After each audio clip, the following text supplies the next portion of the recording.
ఓం శ్రీ మాత్రే నమః. ఓం నమః శివాయ. ఓం శ్రీ లక్ష్మీ దామోదరాయ నమః. Welcome to my channel. అందరూ నా వీడియోస్ని చూడండి. మీకు మంచి మంచి కాంటెంట్తో మేము ముందుకు వస్తాను. ఈరోజు మనము కార్తీక మాసంని కార్తీక దామోదర మాసం అని అంటాం కదా, అది ఎందుకని తెలుసుకుందాం. కార్తీక దామోదరం అంటే దామోదరం అంటే దామ అంటే తాడు, ఉదరం అంటే కడుపు. అయితే తాడుతో ఉదరం మీద మచ్చ కలిగిన వాడిని దామోదరుడు అంటారు. అయితే శ్రీకృష్ణుడు ఈ లీలని చేశాడు. మనందరి లోక కళ్యాణం కోసం, మనందరి కోసం శ్రీకృష్ణుడు ఈ లీలని చేశాడనమాట. ఈ కార్తీకంలో మనం ఈశ్వరుడికి పూజ చేసినా కూడా కార్తీక దామోదర అని తలుచుకొని ఈశ్వరుడికి కూడా పూజ చేయాలన్నమాట. అందుకని ఇప్పుడు విష్ణుమూర్తిని కార్తీక మాసంలో కార్తీక దామోదరుడిగానే మనము పూజ చేసుకుంటాం. అయితే ఈ లీల ఎలా జరిగింది అదంతా ఆ వృత్తాంతం అంతా నేను మీకు చెప్తాను. యశోదమ్మ ఒకనాడు చల్ల చిలుకుతోంది. వెన్న తీయడం కోసం అనేసి చల్ల చిలుకుతుంది. అదే సమయంలో శ్రీకృష్ణుడు ఒక లీల చేయదలిచాడనమాట.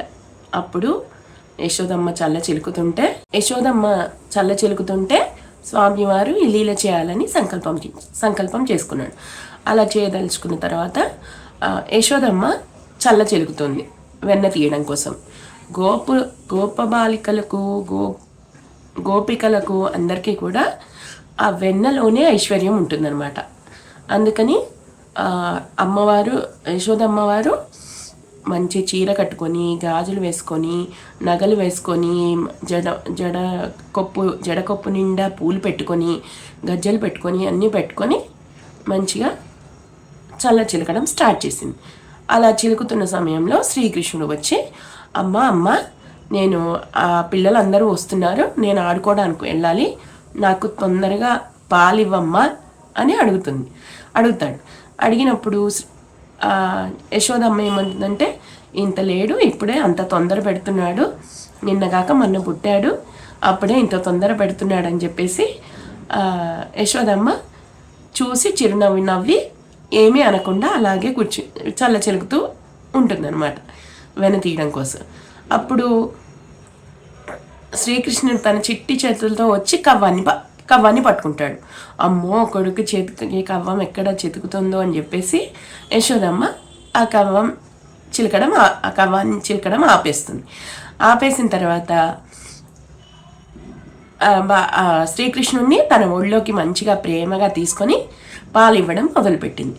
అలా పాలు ఇవ్వడం మొదలుపెట్టిన తర్వాత తనకి ఎదురుగా దాలి మీద పాలు పెట్టింది అనమాట. దాలి అంటే అది పిడికలతో చేసిన పొయ్యి ఉంటుంది, దాని మీద కుండతో పాలు ఎచ్చి పెడతారు. ఆ దాలి మీద పాలు పెట్టిన సంగతి చూసి పాలు పొంగుతాయేమో అని చెప్పేసి శ్రీకృష్ణుని కిందకి దింపేసి యశోదమ్మ పరుగున పాలు దింపడానికని వెళ్తుంది. అది చూసిన శ్రీకృష్ణుడికి నన్ను పాలు ఇవ్వడం మధ్యలో ఆపేసి అలా ఎలా వెళ్ళిపోతావమ్మా అని చెప్పి కోపం వచ్చేసి ఏదైతే అక్కడ వెన్న తీస్తుందో దానికి దాపుగా రాళ్ళు పెడతారు, ఆ కుండ కదలకుండా. ఆ రాయిని తీసుకొని ఆ కుండను కొడతాడు. ఆ కుండను కొడితే ఏమవుతుంది, ఆ మజ్జిగతో పాటు ఆ వెన్న అదంతా కూడా కిందికి జారుతుంది అనమాట.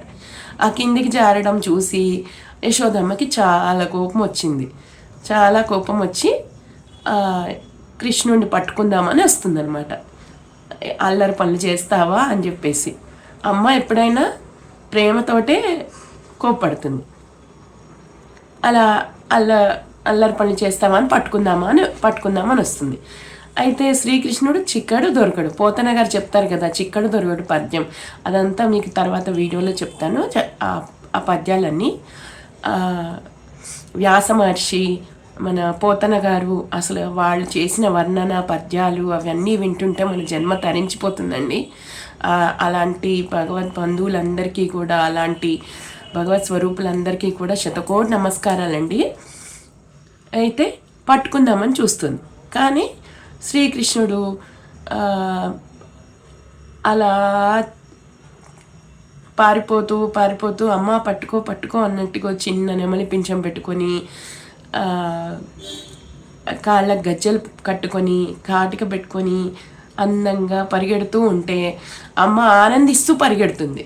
యశోదమ్మ ఆనందిస్తూ పరిగెడుతుంది. సమయంలోనే ఆ గోపికలంతా వచ్చి ఆ గోడ మీద నుంచి నిక్కి చూస్తూ ఉంటారనమాట. ఎందుకంటే అంతకు ముందు రోజే నిన్ననే ముందు రోజు గోపికలంతా వచ్చి శ్రీకృష్ణుడి మీద చాడీలు చెప్తారు. అయితే ఆ యశోదమ్మ అంటుంది కదా అప్పుడు, మా కృష్ణయ్య దొంగతనం చేస్తుంటే మీరందరూ ఏం చేశారు, మీరు మా కృష్ణుని పట్టుకోలేకపోయారు అంటే, మేమంత తెలివి తక్కువ వాళ్ళమేం కాదు, పట్టుకోవాలనే చూసాము కానీ మేము పట్టుకోలేకపోయాము అని చెప్తారు. అంటే అంత నా చిన్న శ్రీకృష్ణుడిని మీరు పట్టుకోలేకపోయారా, మీరు ఇంత పెద్దవాళ్ళు పట్టుకోలేకపోయారా అని యశోదమ్మ వాదించి వెళ్ళిపోతుంది అనమాట. అదంతా ఈ అమ్మవారికి యశోదమ్మవారికి అప్పుడు గుర్తొస్తుంది.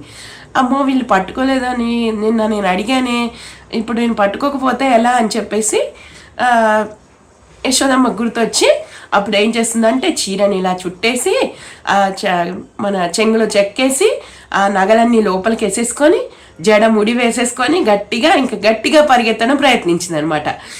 అలా ఏం చేస్తున్నాడు అప్పుడు శ్రీకృష్ణుడు అలా ప్రయత్నిస్తుంటే అక్కడ అన్ని స్తంభాలు అవన్నీ ఉంటాయి కదా, ఒక స్తంభం నుంచి ఒక స్తంభంకి అట్లా దాక్కొని వెళ్తున్నాడు.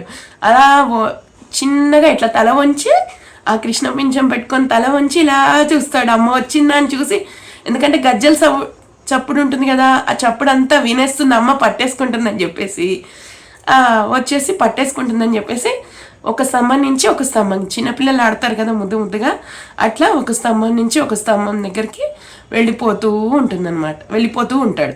అయితే అమ్మ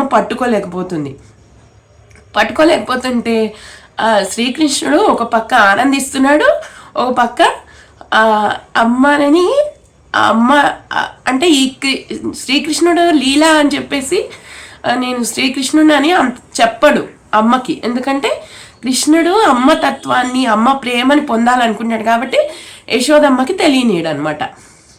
అలా వెళ్ళిపోతూ ఉంటాడు. అట్లా దాక్కుంటూ ముందుకి అట్లా ఆ స్తంభం నుంచి ఆ స్తంభం వరకు అట్లా వెళ్ళిపోతూ ఉంటే అమ్మ అలసిపోవడం చూసి ఇంకా జడ జారిపోతుంది, నగలు జారిపోతున్నాయి అని అమ్మకి చెమటలు వచ్చేస్తున్నాయి అని చెప్పేసి ఇంకా అప్పుడు మెల్లిగా ఏడుస్తూ ఉన్నట్టుగా ఎక్కి ఏడుస్తున్నట్టుగా, చిన్నపిల్లలు ఏడిస్తే మనం ఊరుకోలేము చూడండి, ఎందుకమ్మా అని చెప్పేసి సరే కొడతావా రా, అమ్మ పెద్దం తీసుకొని కొడతావా రా కొట్టురా అని చెప్పేసి అలా వచ్చి పట్టేసుకుంటాడు. కానీ అప్పుడు అమ్మ కొట్టలేకపోతుంది, ఎందుకంటే పిల్లల్ని మనం కొట్టలేం కదా, అలా మామూలుగా పిల్లల్నే కొట్టలేము. అలాంటి శ్రీకృష్ణుడి ముఖారవిందని అతన్ని చూస్తూ అలా చిన్నపిల్లలు ఏడుస్తూ ఎక్కెక్కి ఏడుస్తూ ఉంటారు చూడండి, అట్లా ఏడుస్తూ అలా నటిస్తూ అమ్మ ప్రేమను పొందడం కోసం శ్రీకృష్ణుడు ఇవంతా నటిస్తాడనమాట. అట్లా నటిస్తూ ఈ కృష్ణుడు అమ్మ దగ్గరకు వచ్చేస్తాడు.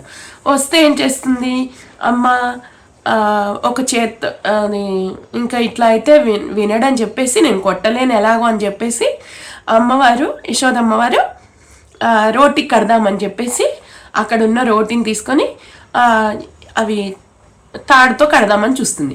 అక్కడ తాళ్ళేం ఫస్ట్ తాళ్ళేం కనిపించకుండా అక్కడ ఏం చేస్తారంటే చల్ల చిలికిన తర్వాత అవి తాళ్ళు ఉంటాయి, చిలికిన తాళ్ళు ఉంటాయి కదా, అవన్నీ పక్కకు పడేస్తారు. ఇంకా అది ఒకసారి వాడిన తర్వాత ఇంకా చాలా ఇదిగా అయిపోయిన తర్వాత పక్కకు పెట్టేస్తారు.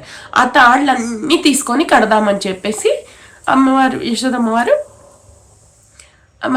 ఒక తాడు తర్వాత ఒక తాడిని అలా జాయింట్ చేస్తూ పోతుంది. అది ఒక చేత్తో శ్రీకృష్ణుని పట్టుకుంటుంది, ఒక చేత్తో ఈ రెండు తాళ్ళని కలిపి ముడివేద్దాం అనుకుంటుంది. ఎంత కట్టినా ఆ 2 అంగుళాలు తక్కువ వస్తూనే ఉంటుందన్నమాట. అమ్మవారు శ్రీకృష్ణుడు కదా అక్కడ ఉన్నది, శ్రీకృష్ణ భగవానుడు కదా అక్కడ ఉన్నది, ఆ లీలనంతా ప్రదర్శిస్తుంటాడు. కానీ అమ్మవారికి అర్థం కాదు, అందులో లీనం అయిపోయి అమ్మవారు కూడా యశోదమ్మవారు కూడా ఆ తాళ్ళని జాయింట్ చేద్దామని ముడివేస్తూనే ఉంటుంది. అట్లా అమ్మ ఎంతసేపు అలా చేస్తుందా అని చూస్తూ చూస్తూ ఇంకా అమ్మ అలసిపోయాక ఆ తాడుని కట్టడానికి, అయితే ఆ యశోదమ్మ అట్లా చేస్తుంటే గోపికలంతా నిక్కి నిక్కి చూసుకుంటూ నిన్న శ్రీకృష్ణుడు చేసిందంతా గుర్తు తెచ్చుకున్నారు అనమాట. అందులో కొంతమంది గోపికలు చాలా తెలివైన వాళ్ళు.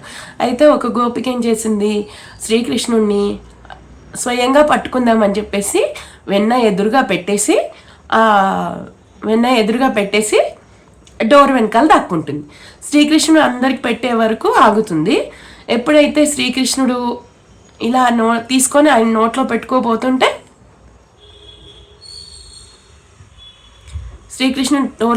నోట్లో పెట్టుకోపోతుంటే అప్పుడు వచ్చి పట్టేసుకుంటుంది. ఇప్పుడు రోజు అలా చెప్తావు కదా, ఈరోజు నేను పట్టేసుకున్నాను అంటే, అయ్యో ఇది మీ ఇల్లా, మా ఇల్లు అనుకొని వచ్చాను అని అంటాడు. ఇంకా గోపికతో వెళ్ళి ఆ వెన్న ఇట్లా ఆ కుండలో ఇలా తీస్తూ ఉంటే కదుపుతూ ఉంటే, ఏంటి వెతుకుతున్నావు అని అంటాడు. అని అడగగానే చెప్తాడనమాట, నేను మా దూడ ఇందులో దాగిపోయింది, కాసేపు నువ్వు మాట్లాడకుండా ఊకుంటావా అని చెప్పి ఉల్టా చెప్తాడు. ఇంకో గోపిక ఏం చేస్తుందంటే అలా సమాధానం చెప్తాడు. ఇంకో గోపిక ఏం చేస్తుందంటే తెలివిగా దాని వెన్న కుండని ఆ పైన కట్టేసి దానికి గంటలు కడుతుంది.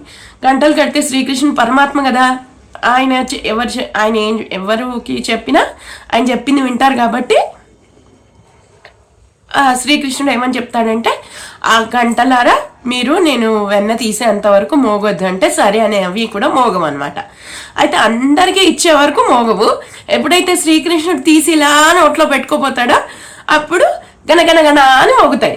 అదేంటి, నేను మోగొద్దని చెప్పాను కదా అని అంటాడు శ్రీకృష్ణుడు. మీరు మోగొద్దన్నారు కానీ మాకు పరిపాటి కదా, మాకు అలవాటు కదా, మీరు నైవేద్యం స్వీకరిస్తున్నప్పుడు నేను మోగడం మాకు అలవాటు కదా అని చెప్పేస్తాయి. అలా శ్రీకృష్ణుడు అన్ని లీలలు గుర్తు చేసుకుంటూ అమ్మకైతే దొరికాడు ఇప్పుడు శ్రీకృష్ణుడు, మనకైతే అసలు దొరకలేదు అని అందరు గోపికలు అనుకుంటూ ఉంటారు.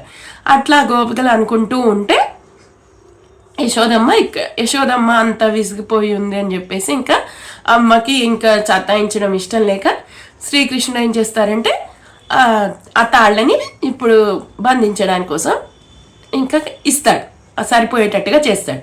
చేసిన తర్వాత శ్రీకృష్ణుని యశోదమ్మవారు రోటికి కట్టేస్తుంది. ఎక్కడైతే స్వామివారు పీతాంబరాలు కట్టుకొని, పట్టు పీతాంబరాలు పెట్టుకొని, బంగారు మొలతాడు పెట్టుకొని, నెమలి పింఛం పెట్టుకొని ఉంటాడో అక్కడ స్వామికి ఆ కడుపు దగ్గర అసలు అదంతా ఒరుసుకుపోయి, అసలు ఆ తాళ్లతో ఒరుసుకుపోయి అసలు శ్రీవత్సం అనే పుట్టుమచ్చ తప్పితే ఆ స్వామికి ఏ మచ్చ ఉండదు. అలాంటిది మనందరికీ లీలలు చూపించాలి, మనకు ఆ దామోదర మోక్షం కలిగించాలి, మనందరి కోసం కలిగించాలని చెప్పేసి స్వామివారు ఆ లీల చేసి ఆ బాధనంతా భరిస్తాడు. సర్వం శ్రీకృష్ణార్పణమస్తు. ఈ శ్రీకృష్ణ లీల, దామోదర లీల ప్రతి ఒక్కరూ వినండి, విని అందరికీ వినిపించండి. Like, share and subscribe.